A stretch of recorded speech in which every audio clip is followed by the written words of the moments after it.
तो holding company का 4 का भी हम लोग देख रहे हैं क्वेश्चन नंबर। इसमें बोला है from the following balance sheet of the holding company and it's subsidiary prepare balance sheet बनाने के लिए इसमें बोला है। जबकि शेयर कैपिटल 5 लाख और 2 लाख और मशीनरी और स्टॉक दिया हुआ है 3 लाख और 1.5 लाख और स्टॉक 80,000 का और 50,000 का।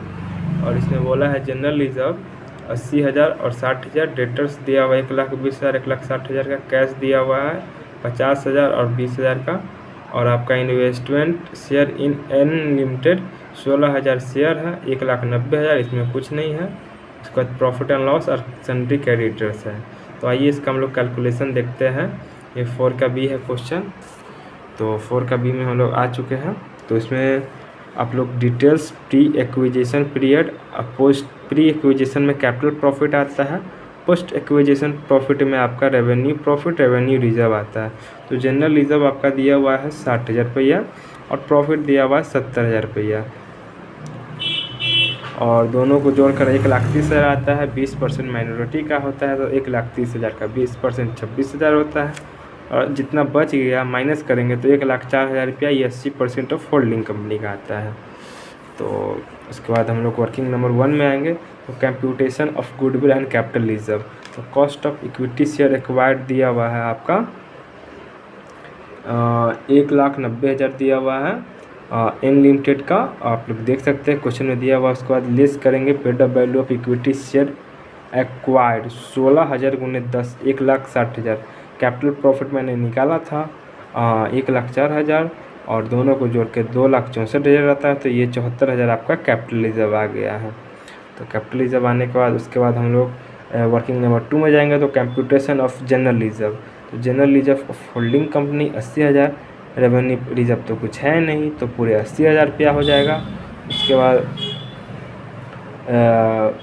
Computation of profit. तो प्रॉफिट एंड होल्डिंग कंपनी का हो गया आपका 90,000, एड रेवेन्यू प्रॉफिट तो कुछ है नहीं तो 90,000। Computation of minority interest, paid up value minority interest 4,000 गुने 10 40,000, ऐड रेवेन्यू प्रॉफिट निकला है आपका 26,000 रुपया। ये देखिए यहाँ पे मैंने 26,000 निकाला है। तो ये वर्किंग नंबर 4 में जाता है, ये वर्किंग नंबर 1 में जाता है। तो यहाँ पे हो गया आपका टोटल करने के बाद 66,000।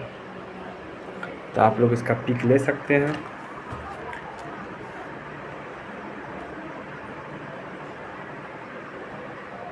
उसके बाद बैलेंस शीट में हम लोग गए। तो balance sheet of M limited या N limited, equity and liability, shareholders fund के अंदर में शेयर कैपिटल 5 लाख दिया हुआ है आप होल्डिंग कंपनी का।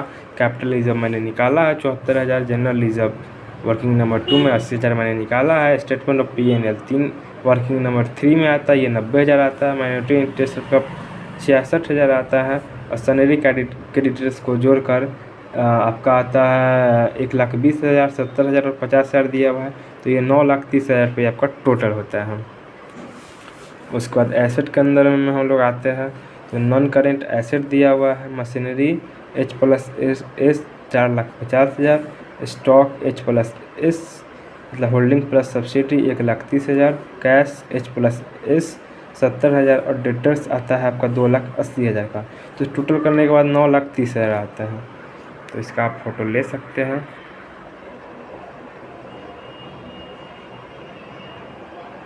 ये आपका क्वेश्चन नंबर 4 का बी हो गया।